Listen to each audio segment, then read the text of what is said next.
Chers maîtres, honorable assistance, permettez-moi de vous présenter un travail concernant la fièvre méditerranéenne familiale chez 5 cas, dont le CHU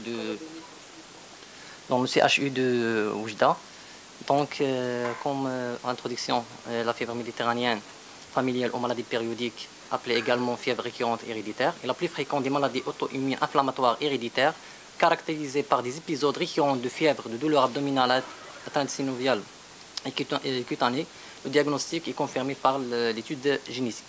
Donc, notre étude est une étude rétrospective au sein du service de pédiatrie de CHU Mohamed VI.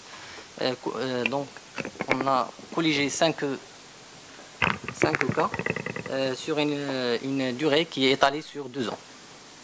Nos résultats montrent un âge moyen des patients de 8 ans et 4 mois, avec des extrêmes d'âge entre 3 ans, 5 mois et 2 ans. Tous les enfants de notre série étaient de sexe masculin, avec notion de consanguinité chez 3 cas.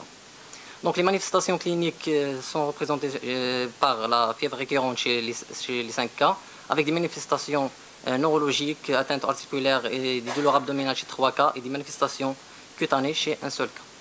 Le bilan paraclinique a montré un syndrome inflammatoire chez tous nos patients. L'étude génétique a été réalisée chez 4 cas et a pu confirmer le diagnostic. Sur le plan thérapeutique, tous les enfants ont été mis sous colchicine avec une bonne évolution clinique. Arrivons au chapitre de discussion. La fièvre méditerranéenne familiale, ou encore maladie arménienne, désigne une maladie génétique autosomique récessive qui se manifeste par des poussées inflammatoires survenant à des intervalles variables. Le caractère héréditaire de cette maladie est avéré depuis longtemps et sa fréquence est élevée chez les sujets originaires du pourtour méditerranéen.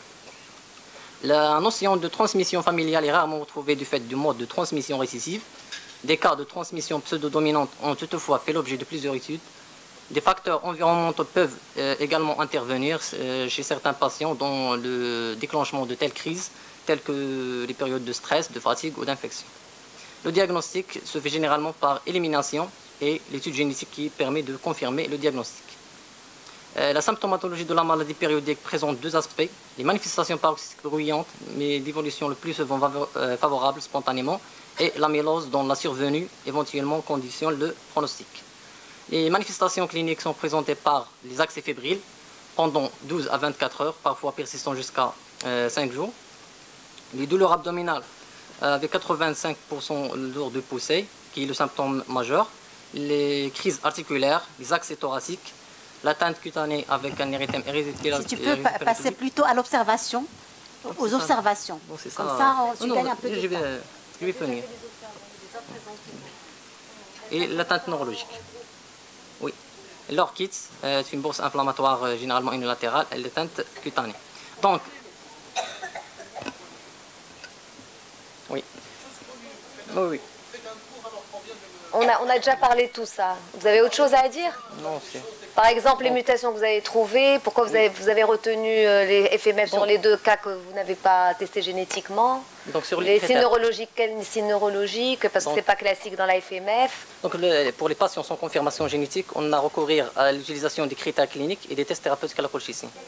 Que vous avez utilisé les Livnet, les Alcinkaya, oui. Vous les mentionnez avec plus de 3 critères. D'accord. On a la fièvre, la douleur abdominale, la douleur thoracique. Donc, et quel type de signes neurologiques avez-vous vu? Les convulsions. Les convulsions, ok. Oui.